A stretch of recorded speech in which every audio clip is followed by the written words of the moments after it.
सहनाववतु सहनौ भुनक्तु सह वीर्यं करवावहै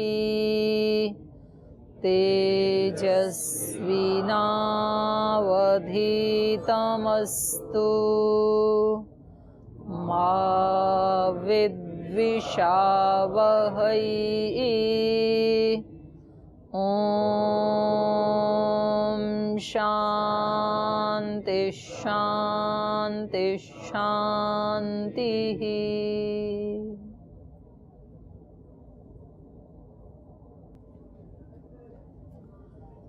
अभी जो आपने मंत्र पाठ किया तो इसमें क्या प्रार्थना किया आपने? कौन बताएगा इसका प्रार्थना का अर्थ? नए वालों में से। हाँ, शुरू करो, आप बोलो। इसमें हम ये प्रार्थना करते हैं कि हम सबको साथ में शक्ति मिले, ग्रहण करने की, शिक्षा ग्रहण करने की, या जो भी अच्छी शक्ति है वो हमें मिले। ये तो भावार्थ हो गए। एक शब्द में बोल दिया ना, अच्छी शक्ति मिले। ये तो भावार्थ हुआ मंत्र का। मंत्र का अर्थ क्या है और कौन बताएगा? बताओ। इसमें ये है कि हम गुरु जो है, गुरु और शिष्य दोनों साथ साथ चलें। हम दोनों के पढ़ाए हुए तेजस्वी हों और हम दोनों में कभी भी द्वेष की भावना न हो। तीन तो शुरू वाली भूल गए आप। सहना ववतु का क्या अर्थ है? नव मतलब पढ़ना है। तो जो हम बोल रहे हैं उसका हमें पता ही नहीं कि हम क्या कह रहे हैं। रोज बोल रहे हैं और उसको मिला के भी बोलना है। तो नव का मतलब क्या होता है? सह नव। क्या व्याकरण की कक्षा नहीं शुरू हुई आपकी अभी? जो नए वाले हैं, बीए फर्स्ट वाले और डिप्लोमा वाले, हो गई? अस्मद युष्मद के रूप याद किए? नहीं किए अभी नहीं किए। ठीक है, आज व्याकरण में जब आपकी घंटी हो तब पूछना वहां पर नव रूप कहाँ का है और उसका क्या अर्थ है। ठीक है, नव का अर्थ होता है हम दोनों। सह नव अवतु। और फिर संधि प्रकरण शुरू हुआ कि नहीं हुआ? अभी नहीं हुआ। तो ये भी पूछ लेना, नव से नाव कैसे बन गया? सह नव अवतु ऐसे था। लिखो अपनी कॉपी में। सह सह सह। आगे लिखो नौ। न के ऊपर औ की मात्रा। सह नौ। आगे लिखो अवतु। और फिर नीचे लिखो सहनाववतु। स है ना डबल व सहना ववतु। तो अवतु से ये ववतु कैसे बन गया? औ को आव कैसे हो गया? तो यहाँ पर एक सूत्र काम करता है, एचो या वाय या वन। तो इसका अर्थ पूछना अपने व्याकरण के जो आपके आचार्य हैं उनसे। तो मंत्र का अर्थ कौन बताएगा? पूरा अर्थ कौन बताएगा ठीक से? आप बताओ। माइक दे दो, आगे दे दो। और बाकी के ध्यान से सुनेंगे और कल फिर दोबारा मैं आपसे पूछूंगी, जो नए भाई हैं।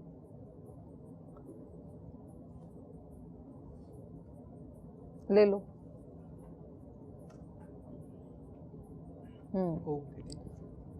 सुनिए आप जी। ओम सहना भवतु। हे प्रभु, हम गुरु और शिष्य दोनों का साथ साथ रक्षा करें। अवतु मतलब अवरक्षणे धातु है, हमारी साथ साथ रक्षा करें। सहना अवतु, साथ साथ रक्षा करें। सहनौ भुनक्तु, हम दोनों गुरु और शिष्य का साथ साथ पालन पोषण करें। हाँ, भुज पालन अभ्यवहारयो, हमारा साथ साथ पालन करें, पालन पोषण करें। सहनावतु सहनौ भुनक्तु सह वीर्यं करवावहै, हम दोनों गुरु और शिष्य साथ साथ जो विद्या का अर्जन करे, ग्रहण करे। नहीं, वीर्य होता है पराक्रम, बल। अच्छा, तेजस्वी आगे आएगा। सह वीर्यम, साथ साथ वीर्य को, करवा वही मतलब बढ़ाएं। तो यहाँ अपने बल को, पुरुषार्थ को, पराक्रम को, ओज को हम साथ साथ बढ़ाएं। विद्या रोज बढ़नी चाहिए। हमारा पराक्रम, हमारा बल, विद्या भी तो एक बल है ना, तो विद्या का बल रोजाना बढ़ना चाहिए। अभी आके बैठा हूँ यहाँ, तो ईश्वर से प्रार्थना कर रहा हूँ कि 1 घंटे बाद जब इस कक्षा से उठूं तो जितना विद्या का बल अभी तक था उससे ये बल थोड़ा सा बढ़ना चाहिए। नहीं तो जैसे आए थे वैसे चले गए, बल बढ़ा नहीं, तो फायदा क्या 1 घंटा यहाँ लगाने का। तो सहवीर्यं करवा वही, साथ साथ ही हमारा बल बढ़े, हमारा पराक्रम बढ़े, हमारा पुरुषार्थ बढ़े। तेजस्वी नावधीतमस्तु। हम दोनों गुरु और शिष्य का जो पढ़ा हुआ है, जो विद्या है, उपार्जित ज्ञान है, वो हम दोनों में तेजस्वी हुए। तेजस्विनौ अवधीतमस्तु, हमारा दोनों का, मेरा पढ़ा हुआ और आचार्य का पढ़ाया हुआ तेजस्वी हो। पढ़ा पढ़ाया तेजस्वी कैसे होगा? हाँ, जो हमने पढ़ा है वैसा हम दोनों के आचरण में जब आएगा तभी तो वो तेजस्वी होगा। दिया भी रखा है, दिया सलाई भी रखी है, फिर जब उसको लाइट करेंगे, जलाएंगे, तभी तो वो प्रकाश देगा। नहीं तो दोनों चीजें हैं आमने सामने, लेकिन प्रकाश उससे नहीं हो सकता, अंधकार उससे नहीं मिटेगा। तो केवल हमने ऐसे ही नॉवल की तरह से पढ़ लिया, केवल इन्फॉर्मेशन हमने इकट्ठी कर ली, तो इन्फॉर्मेशन इकट्ठी करने से कभी भी ट्रांसफॉर्मेशन नहीं हो सकता है। ट्रांसफॉर्मेशन कब होगा? जब वो इन्फॉर्मेशंस हमारे जीवन में उतरेंगी, घटित होंगी। तो इसलिए प्रार्थना की है, तेजस्विना अवधीतमस्तु, जो हमने पढ़ा है, पढ़ाया है, वो तेजस्वी हो। योग तो सबने पढ़ा था, लेकिन योग के बारे में तेजस्वी किसका हो गया? स्वामी जी महाराज का हो गया, बाकी का नहीं हुआ। क्यों नहीं हुआ? जैसा पढ़ा था वैसा जिया, तो वो अपने आप ही लोगों में फैलता चला गया। जब प्रकाश होगा तो वो प्रकाश अपने आप ही अंधकार को हटाता चला जाएगा, और फिर एक दीप से दूसरा जलेगा, तीसरा जलेगा, चौथा जलेगा, और ऐसे फिर पूरे संसार में, पूरे विश्व में सबने अपने अपने दीप जला लिए, तो सारा संसार ही क्या हो जाएगा? प्रकाशित हो जाएगा, जगमगाने लगेगा। तो हम ऐसे दीप बन कर के निकलें यहाँ से, ताकि हमने जो यहाँ पढ़ा था वो सारे विश्व को प्रकाशित करने का काम करे। ऐसी प्रार्थना की जा रही।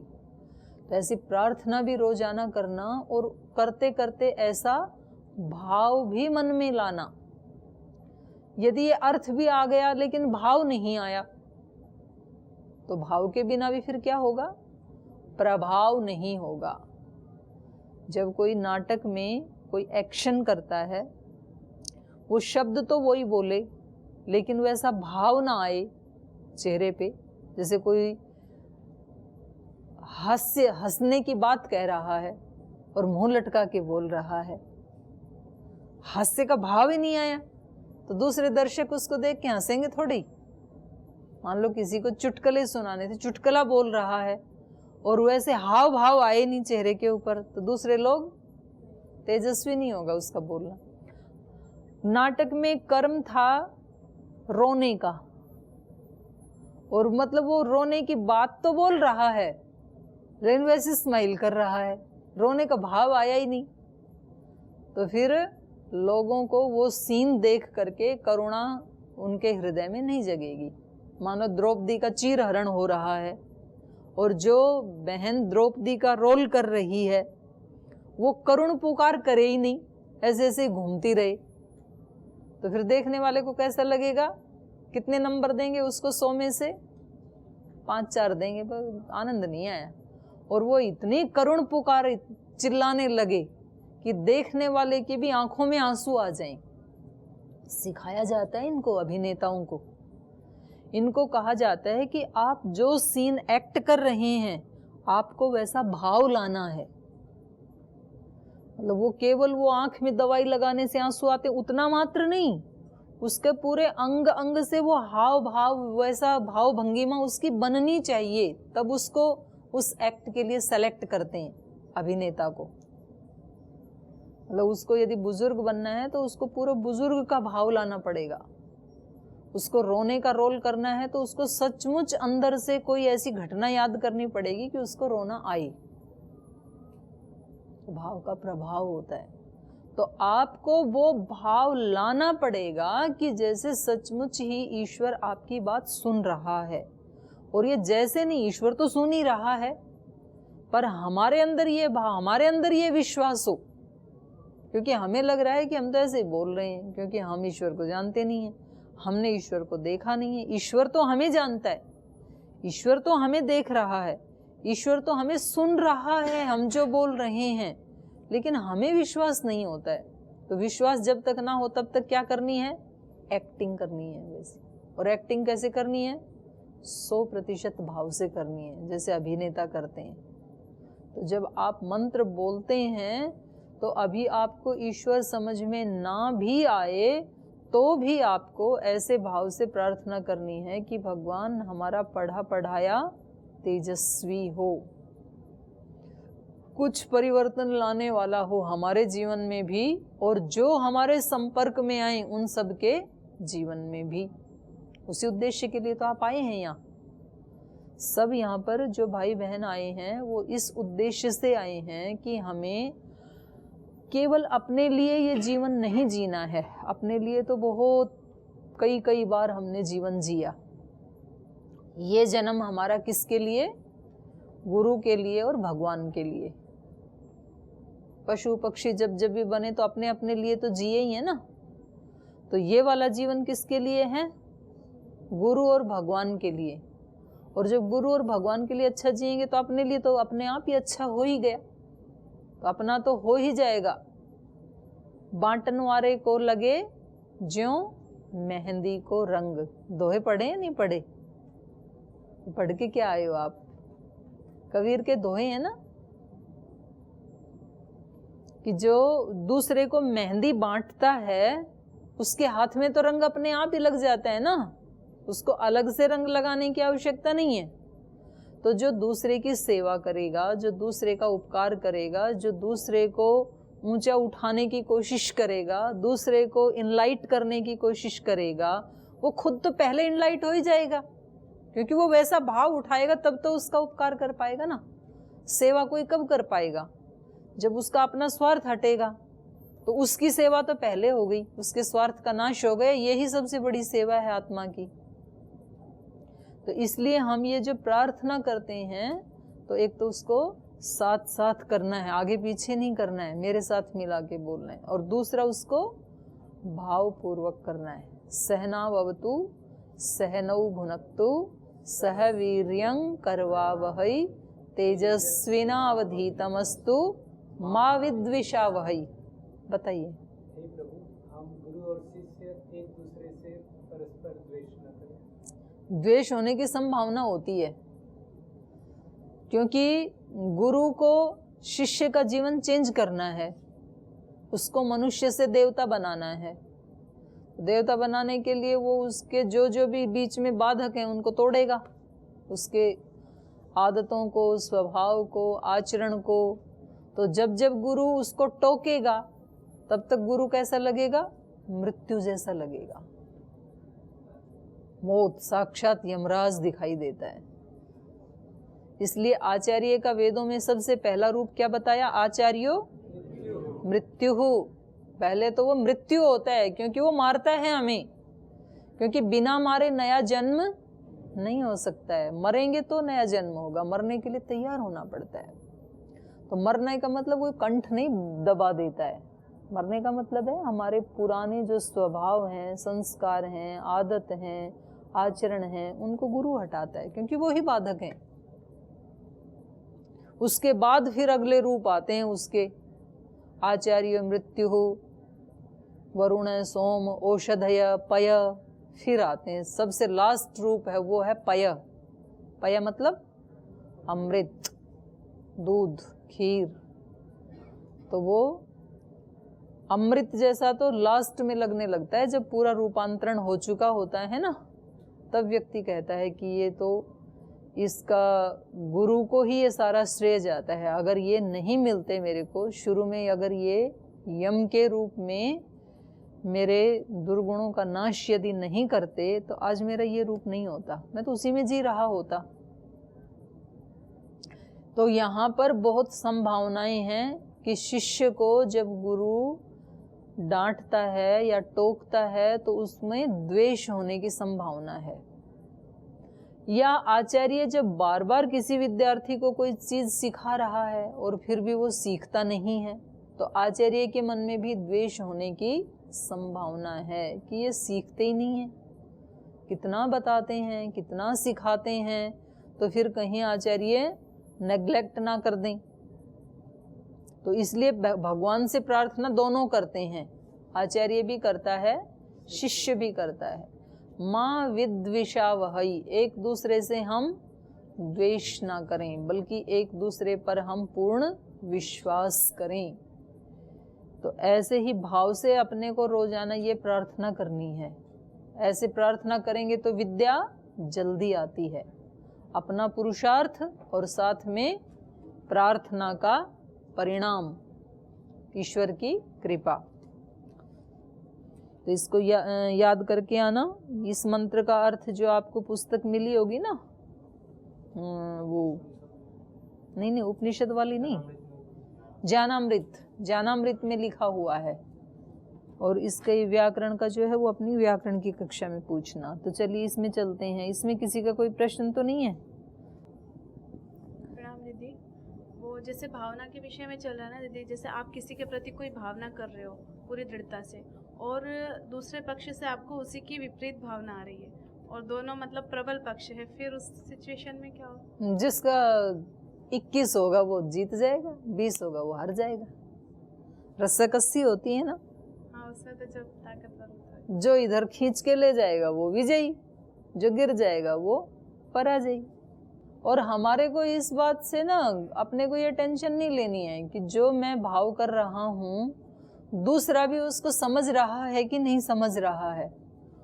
मैं तो भेज रहा हूँ उसको, लेकिन हो सकता है कि वो उसको रिसीव करने को तैयार ही ना हो, तो कोई बात नहीं, मेरी तो हानि नहीं होगी ना उसमें। और ये भी हो सकता है कि उसका 2, 4, 6 महीने के बाद प्रभाव पड़े। तुरंत बीज बोते ही फल खाने की इच्छा क्यों करते हैं हम? अभी तो बोया है ना बीज, अभी तो भेजना शुरू किया है, तो अभी वेट करो। अभी अंकुर फूटेगा, पौधा निकलेगा, बड़ा होगा, फल आएगा, फिर फल पकेगा। तो 6 महीने लग जाते हैं उसमें। 6 महीने तो वेट करो। और 6 महीने बाद भी मान लो ना आए फल, तो भी क्या किसान खेती बोना छोड़ देता है? हजारों दाने डालता है, उसमें से कुछ आ जाते हैं, कुछ नहीं आते हैं। लेकिन उसने तो अपना स्वधर्म का पालन किया ना, किसान ने। तो यहाँ हम स्वधर्म की बात कर रहे थे गीता में, तो हमें अपने स्वधर्म का पालन करना है। स्वधर्म मतलब आत्मा का धर्म। जी,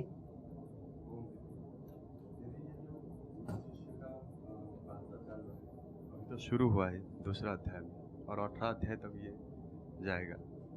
लेकिन पहला अध्याय में बता गया कि जो दुर्योधन को हर्षित करने के लिए पितामह भीष्म ने शंख बजाया। उसके बाद युधिष्ठिर, नकुल, सहदेव इन्होंने भी शंख बजाया, और भगवान श्री कृष्ण भी शंख बजाया, और वो मृदंग, नागरा ये सब बाजा भी बाजा। उसके बाद तो युद्ध शुरू हो जाता है, और इनके पास इतना टाइम किधर है इतने सारे बात करने के लिए? तो उस समय मतलब ऐसी परिपाटी थी बाहर के युद्ध की भी ना, बड़े आराम से लड़ते थे। मतलब अब की तरह नहीं है कि एक बार गोलियां चलनी शुरू हुई तो बस आर पार, अब 2 घंटे में ही खेल खत्म, ऐसा नहीं था। आराम से पहले शंख बजाते हैं, भेरी बजाते हैं, नाद बजाते हैं, नहीं तो इतनी देर में तो टूट पड़ते। मतलब युद्ध में भी अनुशासन, ये हमारी वैदिक संस्कृति हमें सिखा रही। सूर्यास्त के बाद युद्ध नहीं करते थे। सूर्यास्त होने के बाद अर्जुन, भीम आदि सब भीष्म पितामह के पास जाते थे आशीर्वाद लेने के लिए कि हमें विजय का आशीर्वाद दो, क्योंकि वो बड़े हैं ना, अपने बुजुर्ग हैं, तो उनसे आशीर्वाद लेना है। और नहीं तो भाई एक बार जब युद्ध ठन गया तो इतना टाइम कहाँ है, अब तो मार के ही दम लेंगे। तो वहाँ युद्ध का भी अपना एक अनुशासन था, हमारी जो वैदिक परंपरा थी, तो उस रीति से ही उन्होंने युद्ध शुरू किया। जब तक दोनों की सहमति नहीं होगी तब तक युद्ध शुरू नहीं होगा। उसने तो युद्ध करने से पहले ही मना कर दिया ना, तो दूसरा अटैक करेगा कैसे? वो भी खड़े हैं, देख रही हैं। ये बाहर की हुई, बाहर की बात। अब ऐसे ही आंतरिक युद्ध जो है उसमें भी ऐसे ही होता है। जब भी हम किसी दुर्गुण को, दोष को हटाने के लिए आगे सोचते हैं, कदम बढ़ाते हैं कि मुझे ऐसे जीना है, अब मुझे ऐसे नहीं करना है, तो उधर से फिर ये उपदेश तो आत्मा देती है हमें कि मुझे ऐसे ऐसे करना है। और उधर से जो अर्जुन है, हमारा जो मन है, वो कभी कभी तो सुन लेता है हमारी बात, आत्मा की बात सुन लेता है, कभी कभी रिएक्ट करता है कि नहीं ऐसे कैसे हो सकता है, दूसरा व्यक्ति तो रिस्पॉन्ड ही नहीं कर रहा है, तो मैं अकेला कैसे करूं, या ऐसा करने से भी क्या हो जाएगा, मेरे एक के ठीक हो जाने से भी कौन सा ठीक हो जाएगा। ऐसे आती है ना मन में बात कभी कभी। कभी कभी व्यक्ति बोलता है जी यहाँ तो सब ऐसे ही करते हैं, जिसका जब दाव लग जाए, मतलब सब सोने की कोशिश करते हैं, तो इसलिए आज मैं भी सो गया। इस सब गलती करते हैं, इसलिए मुझे गलती नहीं करनी है, भले ही सब कर रहे हैं। तो ये हमारा मन ही करता है ना सारे संकल्प विकल्प। तो इसलिए अर्जुन और कृष्ण का जो संवाद है वो अंदर का भी सिंबॉलिक है और बाहर का भी हो सकता है। आगे दे दो, इनको दे दो माइक। ओम दीदी, मेरा प्रश्न ये है कि हम ये तो जानते हैं कि जो अपने प्रियजन होते हैं उनकी मृत्यु होना है, उनकी मृत्यु होना मतलब होगी कभी ना कभी, या होगी। तो इसमें बोला गया ना कि अधिकांश लोग मृत्यु पर शोक करते हैं। तो मैं ये जानना चाह रहा हूँ कि इस तरह की जो परिस्थितियाँ हैं उसमें हम किस तरह से अपने आप को मतलब वो तो ये बता ही रहे हैं। नहीं, उसमें ये बताया कि क्यों रोते हैं, मतलब इस तरह से शोक क्यों करते हैं। नहीं नहीं, शोक नहीं करना ऐसे कह रहे हैं। ये कह रहे हैं कि जब आपने जान लिया आत्मा नित्य है तो शोक करने योग्य तो है ही नहीं उसमें कुछ भी। और यदि ये मान लिया कि नित्य नहीं है तो भी शोक करने योग्य नहीं है, क्योंकि फिर पैदा हो जाएगा। लेकिन जानते तो बहुत है, लेकिन जब वो असली परिस्थिति आती है तो नहीं कर पाते हम। ये जो विचार है जो आप अभी बोल रहे हैं, ये जो विचार है ये नहीं करने देता है। कोई भी चीज हमारे जीवन में घटित होती है ना, तो वो पहले हमारे, उसका क्रिएशन पहले हमारे विचार में होता है। ईश्वर ने भी जब ये सृष्टि रची तो उपनिषद में ऐसे आता है कि ईश्वर ने पहले संकल्प किया, एको हम बहुश्यामा, मैं अकेला हूं तो चलो मैं अपने स्वरूप को विविध रूप वाला बनाता हूं। तो पहले उसने संकल्प किया, संकल्प के बाद तप किया, स तपोतप्यत, फिर उसने तप किया।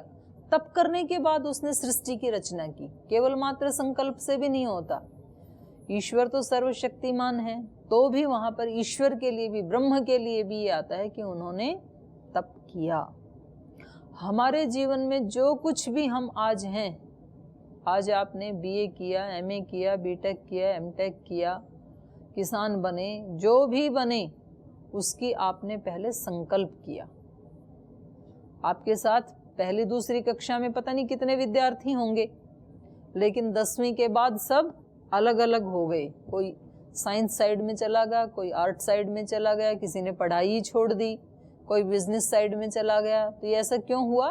संकल्प के कारण। जिसने जैसा संकल्प किया वो वैसा बन गया। आप मकान बनाते हैं तो पहले क्या करते हैं?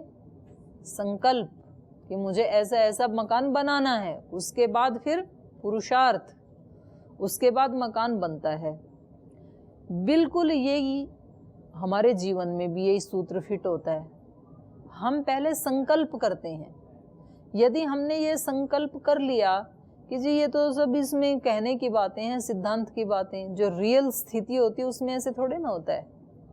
जब अपने मरेंगे या मरते हैं तो तब तो रोना ही पड़ता है, या रोया ही जाता है, या रोना ही चाहिए। तो आप निश्चित रूप से रोएंगे, दूसरे को भी रुलाएंगे। और यदि आपने ये सोच लिया कि ये जो कुछ है ये अगर ये असत्य होता तो शास्त्र का कोई मतलब नहीं रह जाता है। फिर यदि ये सारी चीजें असंभव हों तो फिर तो कोई प्रयोजन ही नहीं है शास्त्र का, क्यों बनाया?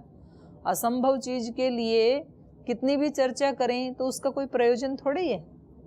और यदि ये संभव है तो इसको सबसे पहले मैं संभव करके दिखाऊंगा।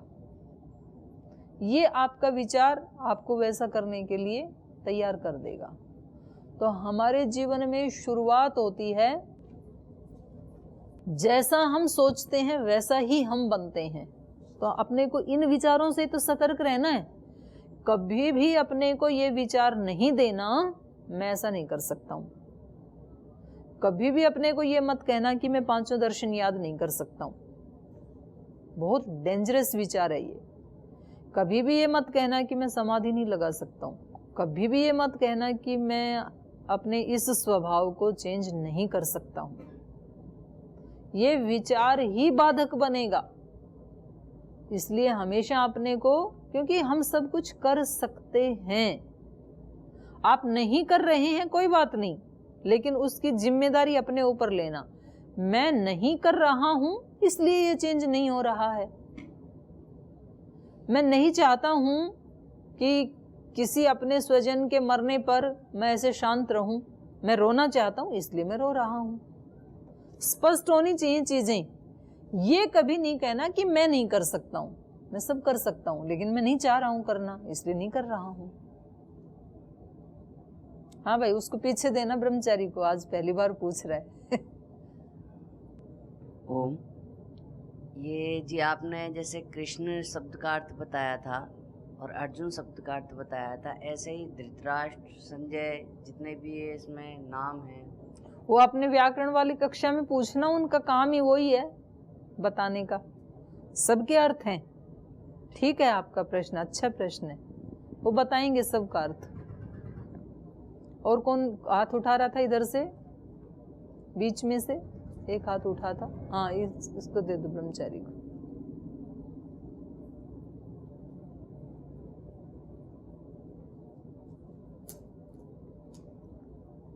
ओम दीदी, भीष्म, द्रोणाचार्य आदि आप तो लोग जो सत्य असत्य, हित अहित को जानते थे, फिर वो असत्य की ओर क्यों थे? और दूसरा कि कृष्ण, पांडव जो लोग थे ये कृष्ण के सगे संबंधी थे, इसलिए कृष्ण उनके साथ दे रहे थे या कोई और कारण था? तो अब जो द्रोणाचार्य आदि हैं उन्होंने सत्य का पक्ष क्यों नहीं लिया, इसका उत्तर तो वो ही देंगे, मैं नहीं दे सकती हूँ। उनकी आत्मा कहीं हो इस ब्रह्मांड में तो आप समाधि में पूछें कि आपने ऐसा क्यों किया। क्योंकि कभी कभी ऐसे होता है कि आत्मा ज्ञान की दृष्टि से उसको पता भी होता है क्या करना उचित है क्या करना अनुचित है, लेकिन कभी कभी तो उसमें बल नहीं होता है वैसा करने का, सामर्थ्य नहीं होती है ऐसा कर सकूं। और कभी कभी उसके सामने मजबूरियां भी होती हैं। दोनों ही स्थिति हो सकती हैं। तो जहाँ तक लोक में प्रचलित है, लोक में यही प्रचलित है कि भीष्म की ये प्रतिज्ञा थी कि मैं मरण पर्यंत इस सिंहासन की रक्षा करूंगा।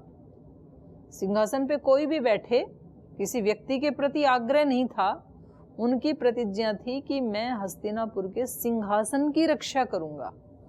तो जब युद्ध का अनाउंस ही हो गया कि अब युद्ध होना ही है, तो एक तरफ था उनका ज्ञान और एक तरफ था उनका स्वधर्म, उनकी प्रतिज्ञा के अनुसार। तो प्रतिज्ञा के अनुसार स्वधर्म ये है कि उनको युद्ध करना है तो किसकी तरफ से करना है? सिंहासन की तरफ से करना है। तो ये उनकी मजबूरी थी। लेकिन दूसरा उनका जो भावना वाला पक्ष था कि सत्य क्या है असत्य क्या है, तो इसलिए वो कभी भी दुर्योधन को विजयी भवैया आशीर्वाद नहीं देते थे।